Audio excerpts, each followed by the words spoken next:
What are some other things that a hormonal imbalance might look like? So for you is migraines. For other people, it's like frustration, crankiness, Yeah. irritation. Like, what are some things that people might not realize could be from a hormonal imbalance? Yeah. And I always like to tell people, that for me, it was a very, I would call it severe manifestation, right? Like I've had the migraine every day and I had to get to the cause of what was going on. Not everybody has severe symptoms. So not everybody will have a migraine every single day, right? Or menstrual cramps every single day, but they start to see, again, it comes back to that energy. The thing I hear the most is I have trouble getting out of bed in the morning, or I feel like I'm crashing mid to late afternoon and I have to rely on caffeine to get me through the rest of the day. Mm. Whenever I start to hear things about energy, I start to really, my ears perk up because I say, okay, something has to be off, most likely from a hormonal perspective. I teach in my course and on my podcast, I teach hormones through analogies because that's how I learn, right? I probably never would have, medical school would have thrown me off if it was too textbooky because I want to learn everything as visually as I can. And so for me, I like to teach women that your hormone system, your endocrine system, is like a four-legged chair. You have four legs of that chair. And what happens if I saw off one of those legs? So let's talk about it. So if you have four legs, you have your sex hormones, you have your cortisol, which is your stress, your thyroid, and your blood sugar. So if I was to saw off even just an inch of, let's say, your blood sugar leg of your chair, what happens to the whole chair? It The whole tilts. chair, the whole chair becomes wobbly. The foundation that your chair sits on, so the floor that it's sitting on, is your gut health. So the first thing that I like to talk about with women is, what's your digestive health? Are you going to the restroom every single day? Are you going multiple times a day?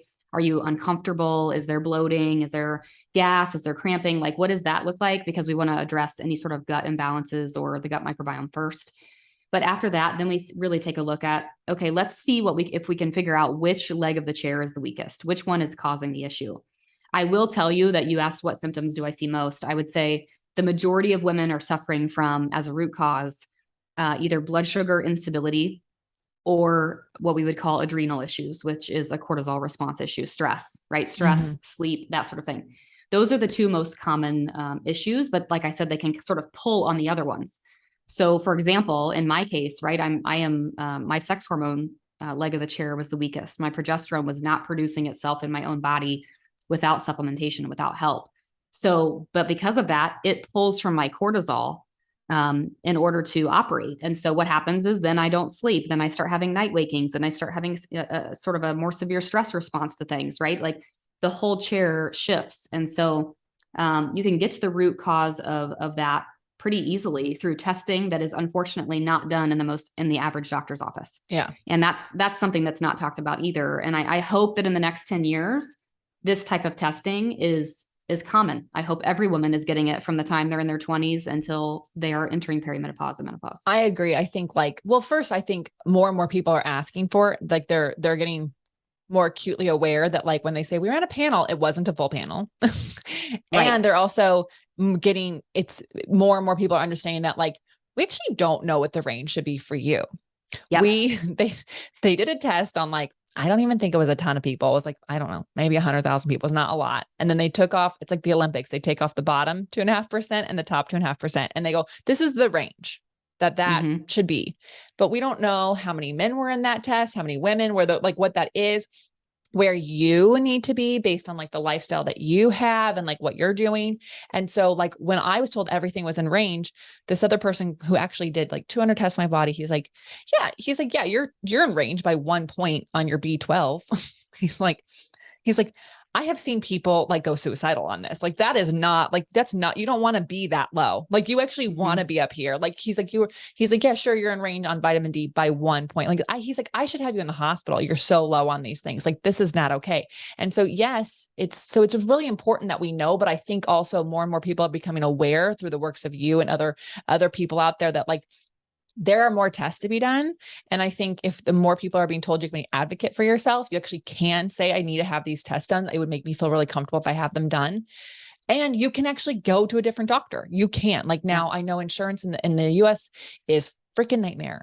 I am in the Mm-hmm. nightmare of it and it is hard, but we have managed to figure out within the network we're allowed to be in, like we've been able to find people who will listen to us Yep. and and that is a job, and it's annoying and it's frustrating, but we get this one body, we get one, so we can't just brush it off and go, okay, well, this is just the life this is just how it's going to be. Like that.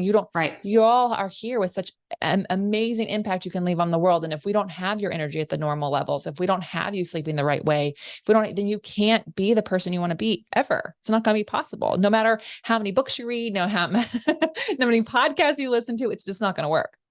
Yeah. I like to say normal is not optimal. And so just because your range is falling into the normal range, just know that range was determined by a broad pool of people, like you said, and it's not determined by what's optimal. And so if you really do the research on what is the optimal range for D3 or for vitamin D, what's the optimal range for vitamin B, what's the optimal range for progesterone to estrogen ratios, right? Those types of things. When you really dig into that, a lot of times you see actually my results weren't normal at all.